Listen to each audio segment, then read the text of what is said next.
Olá pessoal, tudo bem? Esse é mais um episódio do A Parte da Parte. O A Parte da Parte é um programa que o Lauro Parente, do canal Arbitragem, e eu criamos faz algum tempo para poder dar oportunidade para os diretores e gerentes jurídicos de grandes empresas com atuação no Brasil de dar a opinião deles a respeito de arbitragem, falar as coisas que eles gostam e também falar as coisas que eles acham que podem melhorar. Para o episódio de hoje, eu convidei a Eurídice.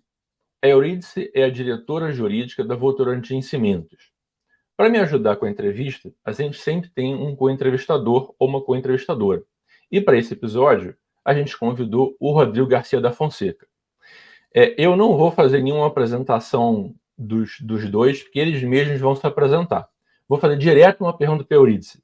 Eurídice, conta um pouquinho para a gente da sua trajetória profissional até chegar à diretora jurídica da Votorantim Cimentos. Bom dia, André. Bom dia, Rodrigo. Primeiramente, eu gostaria de agradecer o convite, né, para participar do A Parte da Parte. Penso que é uma iniciativa sensacional para dar voz aos jurídicos de empresas, né, e aos participantes das arbitragens, que, afinal de contas, são quem paga a conta e quem suporta o resultado da arbitragem ao final, né? Então, acho que é uma iniciativa realmente a ser louvada e agradeço o convite de vocês. Com relação à sua pergunta, André, eu construí a minha carreira inicialmente em escritórios de advocacia, mas já integro jurídicos de empresa há mais de 20 anos, passei por empresas de telecomunicações, Embratel, Oi, e depois eu ingressei na indústria, trabalhei na indústria de papel e celulose, inicialmente na Aracruz Celulose, depois eu trabalhei no Grupo Votorantim, quando a Aracruz foi integrada à Votorantim Celulose e Papel e se tornou a Fibra, que depois veio a ser vendida e hoje em dia faz parte da Suzano. Eu saí do Grupo Votorantim por razões pessoais, né? Eu estava morando em São Paulo, queria voltar para o Rio, e aí isso há 12 anos atrás, e fui trabalhar na, então, Lafarge Cimentos, foi quando eu tive o contato primeiro com a indústria cimenteira. Saindo da Lafarge, eu trabalhei mais próximo da indústria siderúrgica, trabalhei numa empresa chamada Harsco Environmental, que é uma prestadora de serviços e fornecedora de soluções ambientais para a indústria pesada, basicamente para a indústria siderúrgica. Na Harsco, eu trabalhei primeiramente no Brasil, mas como diretora jurídica e de compliance para a América Latina, e nos últimos 3 anos da minha passagem pela Harsco, eu estive na Inglaterra como vice-presidente e Division Counsel, né, a diretora jurídica da divisão da Harsco Environmental, e sediada na Inglaterra, onde era a sede da empresa. Voltei para o Brasil há coisa de 2 meses aproximadamente, e aí me juntei como diretora jurídica global da Votorantim Cimentos. A Votorantim Cimentos, como, enfim, não sei se todos conhecem, né? Acredito que sim, porque é uma empresa que tem bastante renome e reputação no mercado, mas o que é interessante, e eu acho que eu posso talvez compartilhar um pouquinho com vocês hoje nessa conversa, é que a Votorantim, ela não é uma empresa apenas com presença no Brasil, ela é uma empresa global, a gente está presente em 11 países, entre Brasil, joint venture na América Latina, Estados Unidos, Canadá, Espanha, Norte da África, Marrocos e Tunísia, Turquia, já tivemos presença na China e na Índia, mas esses negócios foram vendidos já há algum tempo atrás. Então, acho interessante ressaltar isso, porque com base nessa minha experiência agora na Votorantim e também minha experiência na Harsco, que foi uma experiência também global, acho que eu posso trazer um pouquinho também da realidade e da percepção com relação à arbitragem, não só com base na minha experiência brasileira, mas também com base na experiência internacional. Então, eu queria só destacar isso e, enfim, e dizer que estou muito animada e empolgada com essa nossa conversa. Bom dia a todos. Muito interessante essa sua experiência, e o senhor André falou para a gente fazer uma autoapresentação aqui. Eu só queria falar brevemente. A minha experiência, eu fui mais de 20 anos advogado aí de contencioso e arbitragem em grande escritório. Nos últimos 10 anos, mais ou menos, tenho meu próprio escritório e tenho atuado atualmente, principalmente como árbitro, né? e atualmente sou também presidente do Câncer CBC. É sempre importante para a gente, tanto nessa função institucional de trabalho nas câmaras, como também como árbitro, ouvir as partes, né? A Eurídice falou, ela tem toda a razão. A parte é o usuário final e é o mais interessado em que a coisa ande bem, e a arbitragem é uma prestação de serviço, né? Então ela tem que ser bem feita e fazer sentido para o usuário final. Eu tinha curiosidade de uma coisa, Eurídice, na sua atividade aí de in-house, você já passou por várias empresas, quais os tipos de casos que você prefere levar para a arbitragem, e se tem outros casos que você prefere manter no judiciário? Se pudesse explicar um pouquinho para a gente por quê. Claro. Bom, eu particularmente sou bastante fã do Instituto da Arbitragem, não só da arbitragem, mas outros métodos, vamos chamar alternativos, né, de soluções de conflito. E, na minha experiência, e eu acho que isso provavelmente é verdade com relação à maioria das empresas aí de grande porte, eu prefiro utilizar a arbitragem em situações em que a gente tenha aspectos técnicos muito específicos, né? Relações que sejam contratuais, que sejam complexas. Então, por exemplo, contratos de EPC ou contratos de fornecimento de longo prazo com empresas de grande porte e, enfim, que sejam muito relevantes para o nosso negócio. Contratos internacionais, né? Porque a gente percebe também que existe uma relutância muito grande por parte do estrangeiro de se submeter à lei brasileira, e nós também, por outro lado, e não só a lei, mas também ao judiciário brasileiro, que infelizmente a gente sabe tem uma série de problemas, né? E é um pouco, digamos assim, não é muito amigável, né? Para quem não está habituado. E também, do nosso lado, a gente prefere ter um foro mais neutro, né, e poder escolher a legislação e aonde aquela disputa vai ser solucionada. Então, nessas hipóteses, ou seja, relações complexas, de longo prazo, contratos difíceis e complicados, em que a gente quer manter também um relacionamento mais estável com a outra parte, normalmente eu prefiro utilizar a arbitragem, e é o que eu tenho visto acontecer também por todas as empresas onde eu passei e conversando com colegas também. Com relação ao judiciário, eu acho que aí a gente reserva para situações que sejam entre partes brasileiras, né, e em que a gente tenha uma situação não tão complexa, ou que sejam mais de dia a dia, enfim, e obviamente a gente sabe que também a gente terá muitas hipóteses em que a arbitragem não será o meio ideal, ou até nem será aplicável, né? Você tem questões tributárias, por exemplo, que são uma boa parte do contencioso das empresas, em que, enfim, não se usa arbitragem. Temos também questões consumeristas, enfim, uma série de outras situações em que a arbitragem não se aplica. Então, eu faria basicamente essa distinção e essa indicação da minha preferência. Perfeito. Só um complemento, Eurídice, você comentou em termos da complexidade, de questões técnicas, o valor do contrato é também um elemento relevante que vocês levam em consideração? Sem dúvida.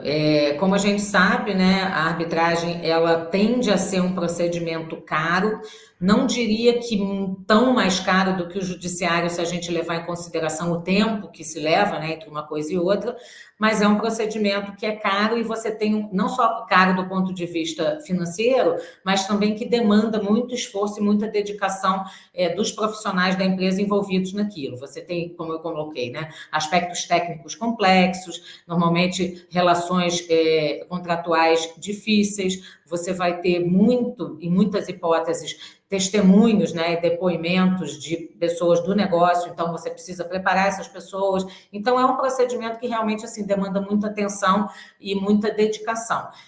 Então, obviamente que não só a complexidade dos contratos, mas o valor deles, né, vai ser determinante na escolha desse tipo de procedimento versus o recurso ao judiciário. Legal, muito bom. Bom, acho que o primeiro passo, né, para qualquer arbitragem é pensar na cláusula compromissória, né? Algumas arbitragens até decorrem de compromisso arbitral, eu diria que 90 e tantos % das arbitragens decorrem de cláusula compromissória. E aí a pergunta que me vem à cabeça para a Eurídice como é que na empresa, como é que ela lida com cláusula compromissória, né? Vocês têm um modelo padrão de cláusula compromissória? Vocês preferem que eventualmente os escritórios externos façam essa cláusula compromissória, ou ao menos ajudem na cláusula compromissória? Vocês têm alguma preferência, por exemplo, entre arbitragem ad hoc e arbitragem institucional? Um árbitro ou 3 árbitros, sede, enfim, costumam colocar aquela mediação prévia, né, chama de cooling off clause no exterior, que você obriga as partes a fazer uma mediação prévia, só depois, se não funcionar, é que vai para a arbitragem, né, a cláusula média árbitro. Como é que vocês costumam lidar com a cláusula compromissória, Eurídice? Bom, nós temos um modelo de cláusula compromissória, né, que nós utilizamos, ou pelo menos, enfim, tentamos utilizar na maioria dos nossos contratos que merecem esse tipo de tratamento, mas, obviamente, como eu comentei, né, muitas vezes a gente vai estar debatendo e negociando com partes até muito maiores ou que vão ter um leverage específico naquela negociação. Então, obviamente, a gente parte de uma cláusula já pré-estabelecida, o modelo nosso, mas estamos abertos a negociar, né? E obviamente, também contando com o apoio dos advogados externos que estejam nos auxiliando naquela negociação. Negociações desse porte, normalmente tem o engajamento do advogado externo, né? E, obviamente, também costumam ser grandes escritórios, full service, que têm especialistas em arbitragem. Então, você vai falar, por exemplo, de um M&A, ou você vai falar de uma negociação de um contrato muito, muito grande, né, de fornecimento, ou um contrato de EPC, por exemplo. Então, é muito comum a gente ter escritórios grandes, engajados, e recorrer também aos especialistas quando a gente está falando da redação da cláusula compromissória. Com relação a como a gente estrutura isso, na minha experiência, eu gosto muito de fazer uma cláusula de solução de conflito escalonada e que suba, né, dentro da estrutura organizacional, antes até de partir para a mediação e depois para a arbitragem. Então, como que eu gosto de estruturar essas cláusulas e procuro negociar nesse sentido? Às vezes é possível, às vezes não é. Eu costumo sempre colocar uma cláusula, uma etapa inicial que seja uma negociação entre os CEOs globais das empresas. Porque muitas vezes você tem digamos, um M&A ou uma situação, um fornecimento específico acontecendo numa determinada região, né? E aí você tem questões muito regionais ou muito específicas. Você sabe que já terá havido, para você chegar num ponto de uma disputa, já terá havido um estresse grande das partes envolvidas e que estão no dia a dia daquela operação ou daquela negociação, né, no momento da disputa. Então, eu costumo colocar como primeira etapa uma negociação entre os CEOs globais da empresa, que muito provavelmente estarão mais afastados daquela questão ali ou daquela disputa no dia a dia, né? E conseguem ter uma visão até mais ampla e mais estratégica daquele relacionamento, né? Muito além do que seria a visão regional ou a visão específica das pessoas de negócio envolvidas naquele assunto. Se essa etapa não funcionar, aí eu gosto de partir para uma mediação, né? E estabelecer que a gente vai tentar ter uma mediação conduzida, enfim, por um mediador, né, de acordo com o que se faça conveniente, né, para esse tipo de procedimento, também com o objetivo de permitir que um terceiro nos ajude a, de alguma forma, compor aquele conflito e chegar à melhor solução. E aí, apenas se a mediação não funcionar, aí a gente parte para a arbitragem, né, enfim, buscando sempre minimizar minimizar ou mitigar a possibilidade de conflito, reduzir os custos, porque, como eu comentei antes, a arbitragem ela pode ser um processo muito dispendioso, né? E muito que também gera muita distração para o negócio. Então, a gente tenta solucionar, né, de formas alternativas antes de chegar mesmo à arbitragem, e aí, se não tiver jeito, a gente parte para a arbitragem. Com relação, André e Rodrigo, à questão de se a arbitragem institucional ou ad hoc, arbitragem institucional, sempre, né? Sempre que possível, a gente só parte com arbitragem ad hoc se a gente desejar ter uma arbitragem e por alguma razão não houver uma cláusula compromissória naquele contrato. Então, podemos partir, nesse caso aí, para uma arbitragem ad hoc e até tentar, enfim, um compromisso arbitral na ausência da cláusula. Mas sempre, assim, por princípio, arbitragem institucional e com preferência de 3 árbitros também, porque, como falou-se, né, a possibilidade de conflito de interesse, a gente sabe que isso é uma coisa que acontece, me parece que quando a gente tem 3 árbitros, essa possibilidade se reduz, e você tem 3 cabeças pensando é sempre melhor do que uma, né? Então, acho que para manter também o equilíbrio e a neutralidade, eu acredito que 3 árbitros sempre ajudem e, enfim, né? De novo, 3 cabeças pensando são sempre melhor do que uma. Não sei se eu respondi a pergunta inteira ou se faltou alguma parte. Não, tá perfeito, Eurídice. Obrigado. Eu só queria complementar com um ponto que é o seguinte, é saber se você mencionou, né? Claro, assim, vocês têm suas preferências, mas muitas vezes depende de quem é o parceiro, né? Às vezes tem parceiros que são até maiores do que vocês.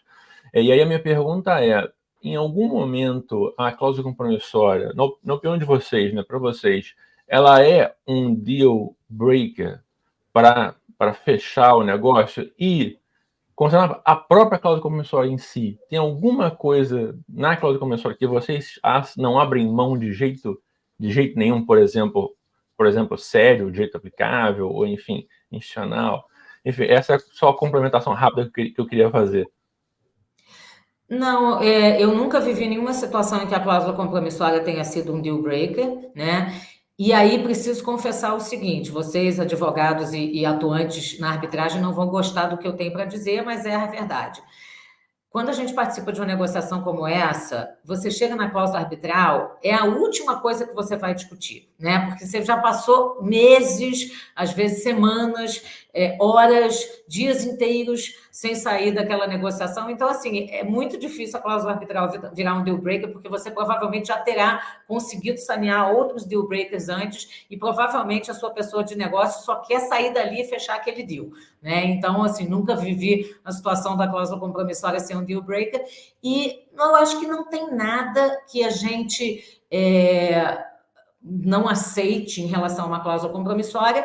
A única coisa que eu diria talvez seja a neutralidade da lei. Então, a menos que eu não tenha alternativa, eu não aceito a lei da jurisdição da outra parte, né? Eu acho que a gente sempre opta por uma lei neutra, e aí eu gosto muito de lei de Nova York, a lei inglesa, né, para determinadas situações, não só pela lei em si, né, mas também pela própria experiência dos árbitros e das pessoas, enfim, das pessoas que costumam atuar em arbitragem nessas jurisdições. Então, não é uma absoluta necessidade, né? Você tem outras leis europeias, enfim, né? E dentro da própria América Latina você terá situações assim, mas o que eu costumo evitar a qualquer custo, sempre que possível, é ter a lei da contraparte aplicada àquele contrato específico. Muito bom, Eurídice, muito bom a gente escutar a voz da parte e entender o racional de algumas coisas também, que às vezes a gente vê advogados ou árbitros criticando certas cláusulas, por exemplo, e ninguém viveu lá essa negociação intensa aí e as dificuldades de fechar o negócio que você comentou. Uma outra coisa que eu queria ver a tua visão, assim, a arbitragem no Brasil, assim, tem 20 e poucos anos da lei e teve um boom realmente muito grande. As estatísticas aí da CCI, por exemplo, nos últimos anos, o Brasil atualmente está em segundo lugar em número de partes em arbitragem só atrás dos Estados Unidos, né? Ao mesmo tempo, com esse crescimento, a gente vem escutando um aumento também de críticas à arbitragem. O que você vê hoje em dia que seriam os problemas, os gargalos, o que é complicado e o que pode melhorar? Bom, acho que eu destacaria 2 pontos de atenção, né? O primeiro deles relacionado à própria arbitragem em si, né? E a gente já falou sobre isso um pouco. A arbitragem, originalmente, apesar dela ser um procedimento caro, eu acho que, enfim, muitas vezes esse custo compensa pela especialidade da decisão que você terá e pela teórica celeridade, tá? E aí entra, eu acho que um dos primeiros pontos de atenção, que é a questão do tempo, né? Esperava-se que a arbitragem fosse resolver uma questão complexa em cerca de entre 1 e 2 anos, né? E a gente vê que, infelizmente, isso não acontece, né? Muitas vezes, em função da necessidade de produção de provas, a gente sabe que tem perícias que são complexas e que demandam tempo mesmo, né? Então, isso daí eu acho que está todo mundo preparado para enfrentar. O que eu acho que a gente não está preparado para enfrentar como parte são chicanas, né? E aí entra o segundo grande problema, que eu acho que é um problema cultural nosso. Até acredito que isso aconteça em outras jurisdições também, mas acho que acontece menos. Por que eu digo um problema cultural? Porque a gente percebe que as partes, mas especialmente os advogados em arbitragem, infelizmente, não entendem que a gente não está no procedimento do judiciário. Então, assim, que não é o caso de ter chicana. Aquele procedimento, a arbitragem, ele está posto para resolver aquele conflito da forma mais célere, mais eficiente e tecnicamente mais adequada. Então, não cabe ficar enrolando, criando, intercorrências para poder voltar e anular e etc. Então, assim, mas eu acho que é uma questão de mentalidade, a gente precisa mudar essa mentalidade. Assim, a arbitragem não é o judiciário e não é para ser o judiciário. Então, assim, determinados procedimentos, chicanas, subterfúgios, digamos assim, que a gente vê serem adotados muito em disputas judiciais, no meu modo de ver, não encontram lugar na arbitragem, e eu acho que os tribunais têm que ser muito, muito rigorosos em relação a isso. E aí entra uma outra questão que eu acho que a gente tem enfrentado um pouco como dor, que está relacionada a essa, que é a questão da busca por anulabilidades, enfim, ou nulidades nas sentenças, nas decisões ou no procedimento. Isso me parece também talvez um problema cultural, e aí eu acho que vocês, né, na experiência de vocês, talvez o André, com a experiência internacional dele, possa falar, e o Rodrigo também, que já, né, participa muito disso, mas no meu ponto de vista, o que acontece? A gente, de novo, por uma questão cultural, está muito habituado a achar, não, vamos para a arbitragem, qualquer coisa depois a gente anula o laudo, anula a sentença arbitral. De novo, não tem cabimento isso. Normalmente, as partes que se envolvem numa arbitragem são partes sofisticadas, né, que têm um suporte jurídico adequado, tanto na negociação do contrato quanto na disputa. Então, assim, e que escolheram se submeter a esse procedimento. Então, a menos que haja realmente algum erro crasso ou alguma situação assim realmente intransponível, eu penso que essas partes se sujeitaram à arbitragem e têm que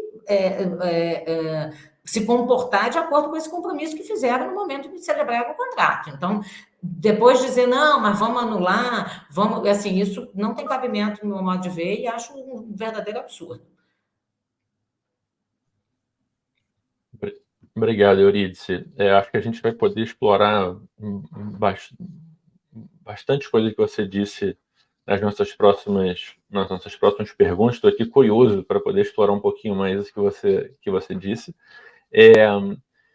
Um ponto muito importante da arbitragem, que, enfim, atualmente acaba se relacionando um pouco com o que você falou dessa ideia de querer sempre anular e tal, é a escolha dos árbitros, né? Porque boa parte das ações de anulação hoje tem a ver com dever de revelação e tudo mais. Então, para começar a falar um pouquinho de árbitro, eu queria perguntar como vocês fazem a escolha de árbitro. Se vocês têm um procedimento padrão, como é que é a interação com o escritório externo, se é que ela existe, vocês entrevistam árbitro, como é que é o processo de escolha de árbitro, Eurídice? Bom, normalmente, o nosso processo de escolha de árbitro, nós debatemos bastante com o escritório que esteja nos apoiando, né? Procuramos escolher pessoas que sejam tecnicamente preparadas para o procedimento arbitral, mas que também tenham um conhecimento específico daquele assunto, né? Então, assim, a gente ouve falar muito, os árbitros estão assoberbados porque acabam sempre sendo escolhidos os mesmos. Eu julgo que isso é um equívoco, né? Porque não é possível que o mesmo árbitro tenha conhecimento, por exemplo, de uma questão técnica intrincada e, ao mesmo tempo, de um M&A, enfim. Então, acho que a gente tem que buscar a escolha dos árbitros com o apoio do escritório externo, mas especialmente considerando a especialidade do árbitro. Nós nos preocupamos bastante com a questão de conflito de interesse, né? E então, assim, a gente entrevista e faz uma investigação realmente profunda, não só do ponto de vista dos aspectos técnicos e do conhecimento específico, mas inclusive sobre aspectos de compliance, né? Como o Rodrigo colocou, a arbitragem é uma prestação de serviço. Então, o árbitro, ao final de contas, ele é um prestador de serviço das empresas que enfim, que estão envolvidas naquele conflito. Então, a gente faz um escrutínio, como nós fazemos com todos os nossos prestadores de serviço. Utilizamos, como eu disse, muito do apoio do escritório externo para fazer essa escolha, entrevistamos os árbitros e acho que tem uma questão também, assim, de empatia, né? A gente não escolhe o árbitro para ser o nosso árbitro, até porque isso não existe, né? O árbitro é uma parte neutra e responsável por proferir um julgamento. Mas, quando eu falo de empatia, é a disponibilidade do árbitro de conversar, de receber as partes, obviamente, assim, respeitados todos os procedimentos, né, e que precisam ser respeitados, a neutralidade, o tratamento igualitário, né, nessas conversas, enfim, mas eu acho que tem um pouco dessa empatia para a gente conseguir conversar e expor aquele conflito, saber que o árbitro vai estar aberto a escutar o perito, né, a escutar os assistentes técnicos das partes e a considerar realmente assim todos os argumentos que devem ser levados em consideração. Então, em outras palavras, árbitro estrela não dá, né? Então, acho que deixar muito claro isso. Bem, Eurídice. Eu perguntei se vocês entrevistam o árbitro, se fosse o procedimento, e aí eu pensei no seguinte, já que a gente tem o Rodrigo aqui na linha, que é, enfim, um dos árbitros mais conhecidos no Brasil, e que, além de tudo, é presidente da CBC, eu quero fazer uma pergunta minha, se é que você me permite, Eurídice, para o Rodrigo, que é o seguinte, Rodrigo, quais os cuidados que o advogado e a parte tem que ter na hora de entrevistar um árbitro? Eu não sou entrevistado, né, André? O entrevistado é a Eurídice, mas eu acho que ela... Enfim, em primeiro lugar, eu acho que não tem nada de errado em o cliente querer ter a parte querer ter uma conversa com o árbitro que vai indicar, conhecer pessoalmente, saber da experiência dele. A parte tem todo o direito de fazer isso. O cuidado que deve ter é não se entrar em detalhes do caso concreto, não querer, de alguma forma, fazer uma sustentação prévia ao caso, porque o caso em si vai ser apresentado depois na arbitragem. Mas essa conversa sobre a experiência do árbitro, sobre como ele conduz o procedimento e tal, isso é perfeitamente válido e eu acho que não tem problema nenhum, né? Embora alguns árbitros fiquem muito desconfortáveis com esse tipo de conversa, que eu acho que não deveriam ficar. Eu não sei se a Eurídice já teve essa oportunidade de querer entrevistar alguém, conversar, e o árbitro não querer. Não, nunca tive essa experiência, não. não sei se por sorte, mas nunca tive essa experiência. Mas eu concordo plenamente com você, Rodrigo. Eu acho que, obviamente, a gente não deve ultrapassar a linha, né? Mas eu acho que entender como ele conduz o procedimento, eu acho que é fundamental. E sou, inclusive, da opinião de que ambas as partes têm direito de entrevistar os árbitros, até porque, se houver uma razão justificada para fazer uma impugnação e tal, eu acho que a parte tem direito de conhecer e, assim, observar, obviamente, nessa entrevista, os cuidados que o Rodrigo destacou. Perfeito. E, Eurídice, você comentou, eu acho que com toda a razão, que ninguém consegue ser especialista em tudo ao mesmo tempo, né? Ainda mais no mundo de hoje, em que, enfim, as especializações estão as questões técnicas estão cada vez mais complexas, né? Ao mesmo tempo, a gente vê, de fato, uma certa concentração de indicações em determinadas pessoas. Isso acontece porque as partes é que indicam essas pessoas. Como é que você vê isso? Você conversa com outros diretores? Por que você acha que isso ainda acontece? Olha, Rodrigo, eu concordo com você, eu acho que isso realmente acontece e cabe a nós, partes, também observar para que isso não aconteça. Eu acho que, de uma certa maneira, esse fenômeno ele está ligado a pouca experiência que muitas partes ainda têm com arbitragem. Então, acabam indo, vamos pelo lado mais seguro, né? Então, esse árbitro, ele já é muito experiente, eu sei que ele vai conduzir o procedimento de maneira adequada. Existe também, de uma certa forma, a gente sabe que a comunidade arbitral é um clube, né, por assim dizer, né,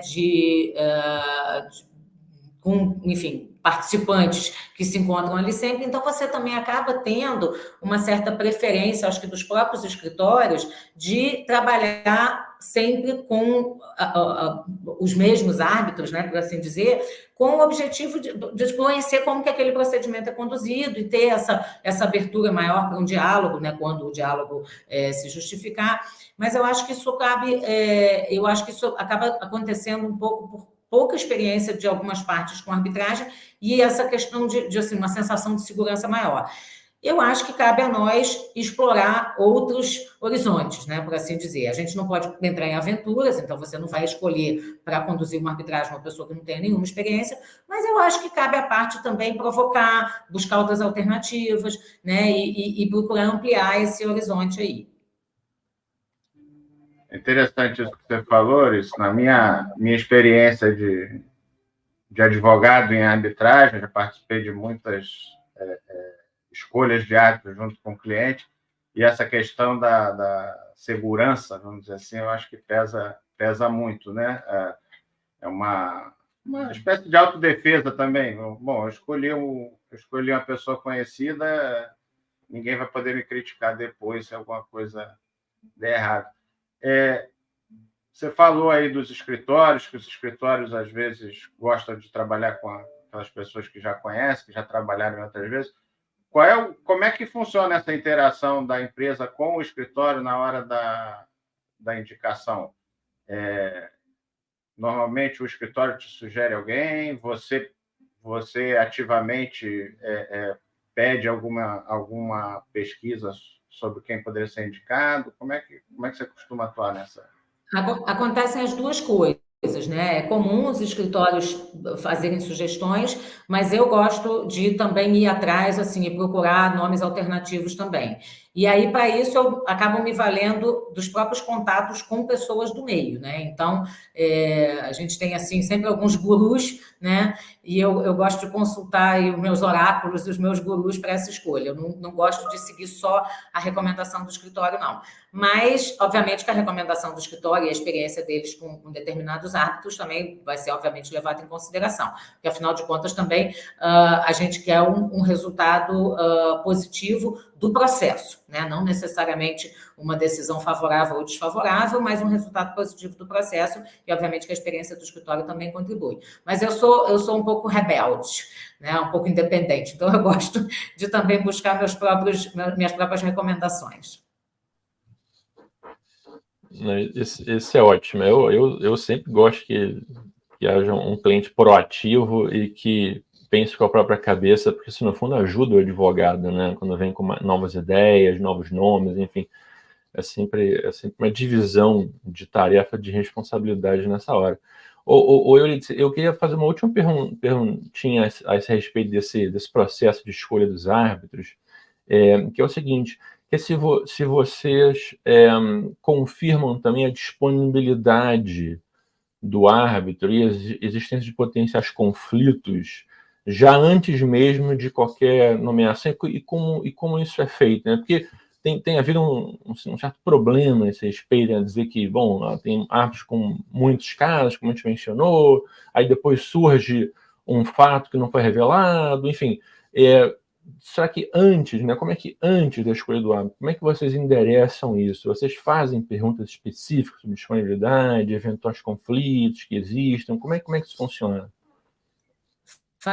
Fazemos perguntas específicas a esse respeito, né, com relação aos conflitos, evidentemente, mas também com relação ao tempo de disponibilidade, porque eu gosto muito de comparar, embora sejam coisas totalmente diferentes, mas assim, o árbitro, de uma certa forma, com relação a essa questão da disponibilidade, quantos casos ele está envolvido, ele funciona, no meu modo de ver, um pouco como um conselheiro de administração, né? Eu sempre fico ressabiada quando eu vejo conselheiros de administração que estão em 5, 6, 10 conselhos. Isso não funciona, porque não é possível a pessoa dedicar o tempo e a atenção que aqueles assuntos requerem, né? Então, acho que com relação ao árbitro, se aplica um pouco isso também. Então, um árbitro que está envolvido em muitos casos ao mesmo tempo, seja como árbitro, seja como advogado, enfim, ele não vai conseguir dedicar tempo suficiente e até assim a sua criatividade, né? Porque não é só o tempo cronológico, é o tempo mental, né? E assim a própria disponibilidade de refletir sobre aquele caso, né? De investigar, de pesquisar e tal. Então, assim, eu gosto de sempre saber em quantos casos o árbitro está envolvido. Não tem um número mágico, né? Até porque depende da complexidade, mas se ele estiver envolvido em muitos casos ao mesmo tempo, eu fico assim um pouco com o pé atrás, confesso, né? E também a questão do conflito de interesse, a gente sempre indaga. E acho que tem também um ponto que eu acho que vocês mencionaram antes, eu acredito que eu não tenha ido especificamente nesse ponto da pergunta, que é o dever de revelação. Eu acredito que o dever de revelação, obviamente, é fundamental, mas eu acho que a gente, de vez em quando, exagera um pouco, né? E aí volta na história das chicanas, né? O dever de revelação, no meu modo de ver, é daquilo que seja relevante, né? Então, assim, se o árbitro tem alguma relação pessoal com uma das partes ou com os advogados, ou se ele atuou em algum caso, seja como advogado, seja como enfim, como árbitro, que de alguma forma possa colocá-lo em conflito ou possa indicar que há assim um bias, né, ou que há um pré-julgamento para um lado ou para outro numa determinada questão, a gente sempre se interessa em saber e eu acho que é determinante. Agora, se o árbitro convive socialmente com partes ou com advogados, enfim, isso eu acho ridículo a gente se preocupar com esse tipo de coisa, porque, especialmente nós, né, na nossa cultura latina, a gente está sempre se relacionando com pessoas. Então, eu acho que um certo exagero em relação a isso existe, e também é o tipo da coisa que acaba resultando em chicanas. Então, você tirar da cartola uma informação de que aquele árbitro esteve presente num jantar ou num evento e que sentou ao lado de alguém, isso é ridículo, né? Eu acho que isso é infantil e não me agrada esse tipo ou questionamentos baseados nesse tipo de coisa. Mas quando há realmente um conflito ou quando há um fato importante que precisa ser revelado, a gente investiga e faz questão de perguntar e levar isso em consideração antes da indicação do árbitro. Interessante isso, Euridice. A gente se encontrou semana passada no congresso do CBMA, né? E se fosse problema um sentar do lado do outro ali, eu acho que ninguém conseguia advogar nem arbitrar nenhum caso no Brasil, né? Passando um pouquinho para o procedimento arbitral em si, você comentou, eu acho que com razão, de que muitas vezes os processos estão demorando um pouco mais do que deveriam, né? E um dos motivos que normalmente se vê uma demora grande em algumas arbitragens é o problema da prova pericial. E algumas provas têm realmente demorado e tem sido muito discutido, inclusive, na comunidade, como se fazer prova pericial de outras formas que possam ser mais eficientes. Eu queria saber um pouco de você, se a empresa tem um envolvimento mais ou menos direto quando se vai estabelecer o calendário processual, se o seu time, qual é o grau de envolvimento na assinatura lá do termo de arbitragem, que é o momento em que normalmente se combina o calendário e como é que o caso vai ser processado. E muitas vezes, desde esse momento inicial, já se fixa um calendário muito longo para frente. Uhum. Bom, eu gosto de repetir as palavras de um amigo meu que é sábio, e ele diz o seguinte: o planejado sempre vence, né? Então, eu acho que tudo que a gente faz na vida, a gente deve fazer com planejamento, e eu acho que na arbitragem não é diferente, né? Então, eu sou totalmente favorável e acho que é salutar a gente tentar fixar um calendário com alguma flexibilidade, porque você não consegue prever determinados eventos, ou você está produzindo uma prova e aquilo se complica, especialmente se for uma prova técnica. Às vezes você tem uma necessidade de verificar em loco alguma situação, um funcionamento de um equipamento, e essas coisas podem se complicar. Mas eu acho que a gente ter um calendário, pelo menos assim, tentativa, né? Com alguma flexibilidade, mas que nos dê um panorama, acho salutar e acho muito importante, e não só para as partes se organizarem, mas também para os árbitros se organizarem. E na linha do que a gente estava falando antes, o árbitro saber também que tipo de compromissos ele pode assumir em outros casos, naquele período de tempo, porque já sabe, não, nesse período aqui vai ter produção de prova, vai haver audiências, então eu tenho que estar disponível. A gente sabe que os árbitros, né, até por ser uma comunidade relativamente restrita, as pessoas viajam muito, estão envolvidas em outras coisas, muitos deles atuam internacionalmente, então, assim, não vão estar disponíveis todo o tempo. Então, acho que o calendário é salutar para os árbitros e para as partes, e é importante, inclusive, para as partes se organizarem. Outro assunto que eu acho que é fundamental e que talvez no Brasil a gente não tenha tanto hábito, mas eu vejo acontecer muito a partir da minha experiência lá fora, é a questão da gente, as partes terem o compromisso de produzir e disponibilizar tudo aquilo que elas detenham sobre o assunto previamente, né? Então, elas estarem organizadas para essa produção de prova também. É um pouco como o Discovery, né? Em que, e isso aí, enfim, no direito anglo-saxão é bastante difundido, e, enfim, é procedimento que todo mundo está acostumado, mas você está preparado para produzir as suas próprias provas e saber que aquilo ali vai aparecer. Então, assim, ter isso também no termo de arbitragem, né? E no compromisso, de que o compromisso das partes de tudo aquilo que tiver ao alcance delas, que elas conhecerem e que tiverem em seus arquivos, enfim, que elas têm a obrigação de produzir aquilo o quanto antes. Ninguém tem a obrigação de fazer prova contra si mesmo, evidentemente, mas de disponibilizar para o tribunal e para os peritos o máximo de informação e de documentos e de dados possíveis para facilitar o trabalho de todo mundo. Isso vai tornar o procedimento mais célere, vai tornar o procedimento mais barato e vai assegurar uma decisão mais bem fundamentada, né, e mais baseada em todos os fatos e informações disponíveis. Então, essa seria a minha recomendação. Muito interessante, Euridice.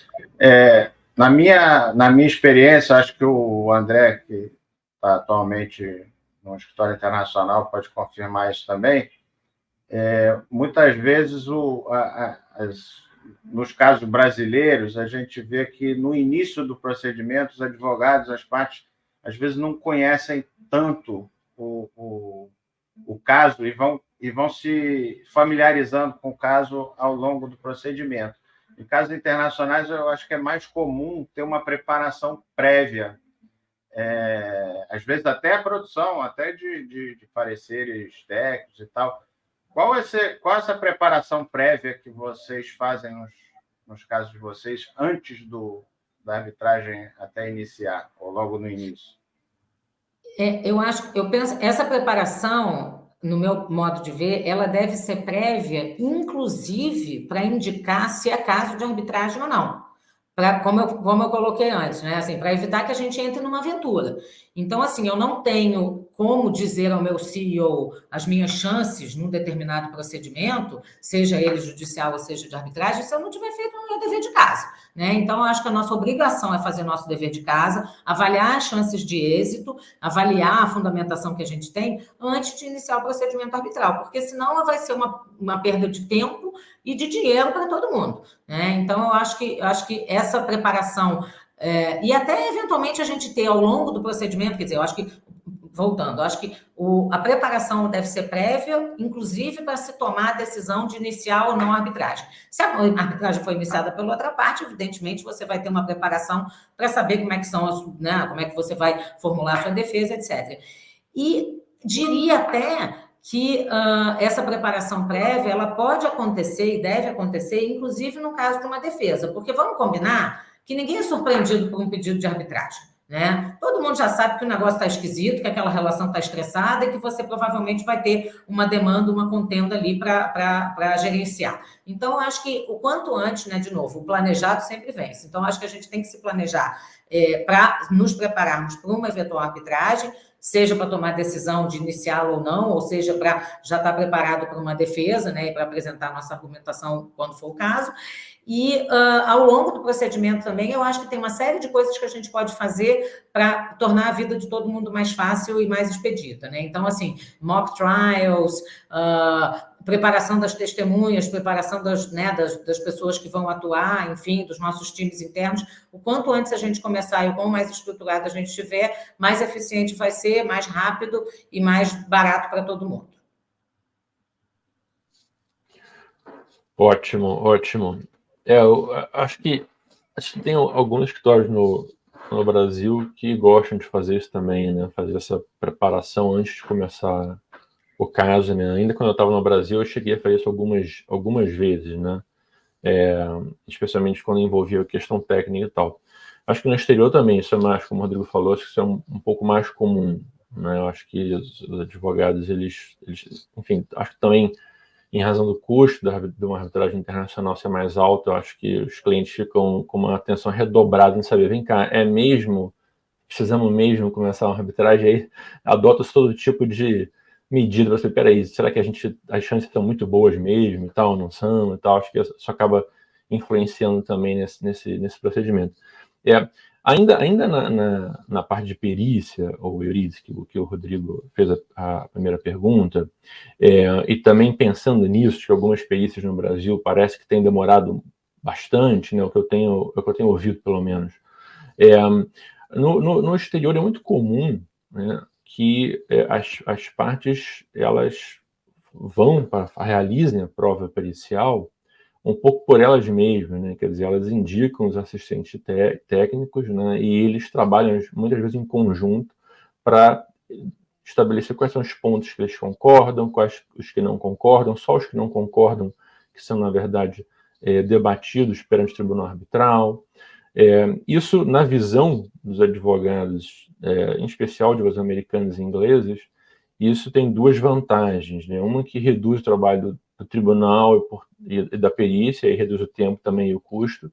E o outro é que os advogados acham que eles mantêm mais o controle da perícia quando a perícia é feita pelos assistentes técnicos e não por um perito nomeado pelo tribunal arbitral, né? Esse é um aspecto muito interessante que uma vez eles me disseram, e eu fiquei pensando sobre isso, se na verdade os advogados perdem um pouco o controle quando é o árbitro do perito do tribunal arbitral. Mas a minha pergunta para você é assim, você já experimentou essas modalidades? Quer dizer, uma perícia em que não tenha perito nomeado pelo tribunal arbitral, só os assistentes técnicos das partes, e um outro caso em que seja um perito do tribunal arbitral, e às vezes as partes até trazem um assistente técnico ou não, mas assim, é o perito do tribunal que vai conduzir. e se você tem alguma visão a esse respeito, se um funciona melhor do que o outro, depende do caso, enfim, como é que você vê isso? Olha, eu acho que depende do caso. Eu não tenho experiência com arbitragem em que tenha havido apenas os assistentes técnicos das partes, né? Em todos os procedimentos dos quais participei, a gente teve o perito nomeado pelo tribunal e os assistentes das partes.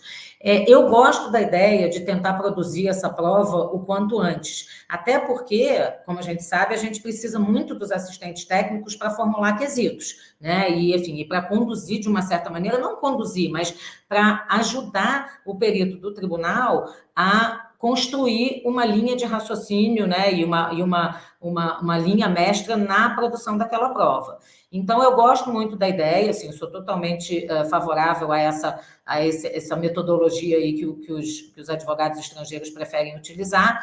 Nem sempre é possível, né, de novo, acho que vai depender de cada caso, mas em todas as minhas experiências, isso tem funcionado bem, até porque os próprios peritos, eles enfrentam um pouco também a situação dos árbitros, né? Hoje em dia, você acaba tendo peritos especializados, né, na produção de prova pericial, enfim, sejam eles judiciais ou até em arbitragem. Então, eu acho que essa proximidade com os assistentes técnicos, não para conduzir ou para conduzir no mau sentido, né, o raciocínio do perito, mas para apoiar na construção da lógica que será seguida, eu acho muito importante. E, de novo, assim, eu acho que a qualidade dos assistentes técnicos, assim como a qualidade do perito indicado pelo tribunal, é determinante para a qualidade da prova que será produzida. Então, assim, eu acho que o mesmo cuidado que a gente deve ter na escolha do árbitro, eu acho que o tribunal deve ter na indicação do perito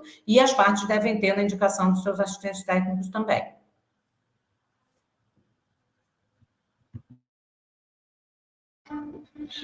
Bom, muito bom.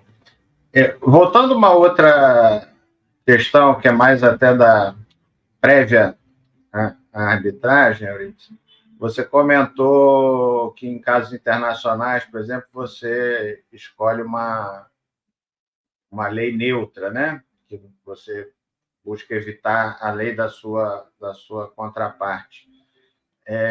Como é que vocês tratam a questão da sede da arbitragem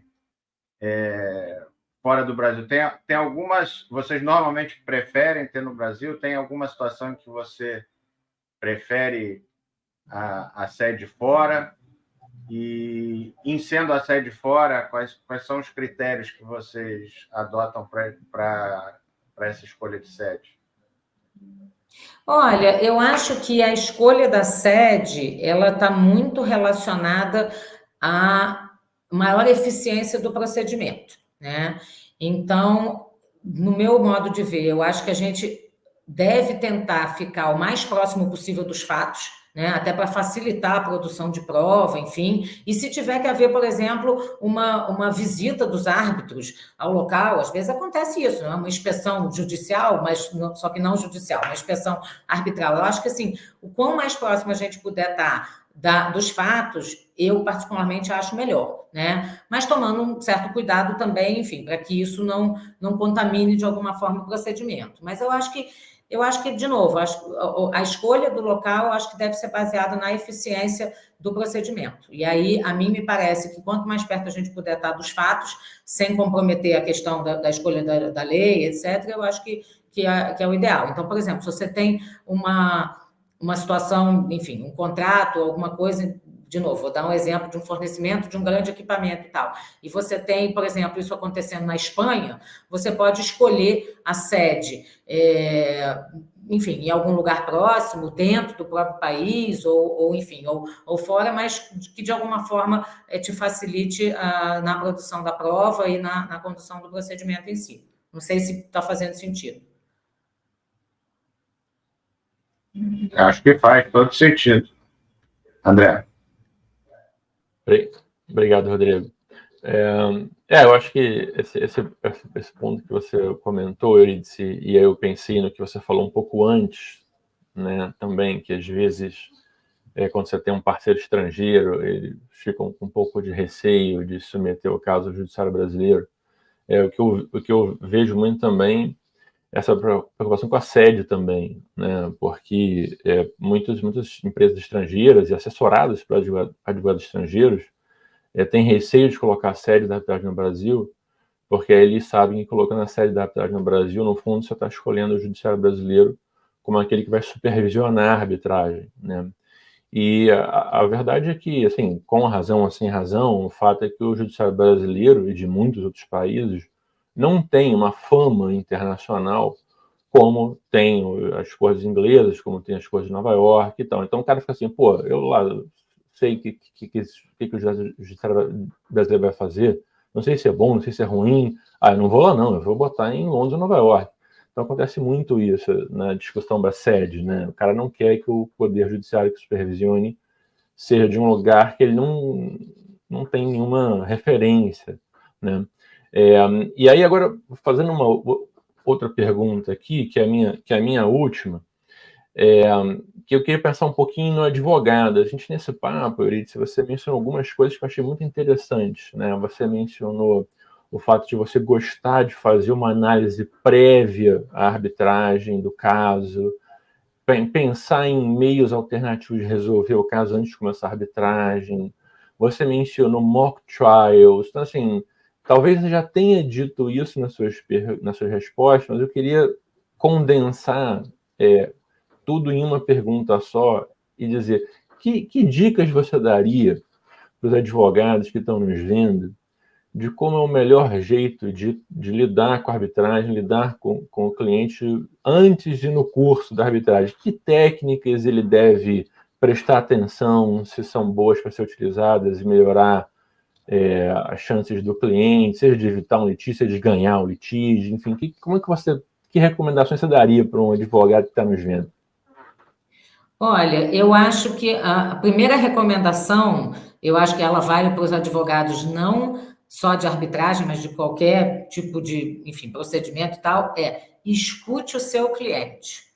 Não tente achar que você sabe mais do caso do que o seu cliente, né? Porque ele é que está vivendo a situação, né? E quando eu falo cliente, não é escutar só o diretor jurídico ou o gerente jurídico do seu cliente, não. É escutar realmente, assim, o pessoal de negócio, as pessoas que estão lá na ponta. Porque muitas vezes, e saiba perguntar, né? Uma coisa que a gente aprende muito com os estrangeiros, eu acho que, assim, que talvez a gente pudesse melhorar, né, no ensino do direito no Brasil, é aprender a perguntar, né? Porque muitas vezes a gente vê que algumas falhas acontecem porque as perguntas corretas não foram feitas. Então, assim, basicamente eu diria, escute o seu cliente, né? Saiba perguntar, prepare o seu cliente. Então, assim, se planeje, né? E ajude o seu cliente a se planejar, entreviste todo mundo, prepare as testemunhas, né?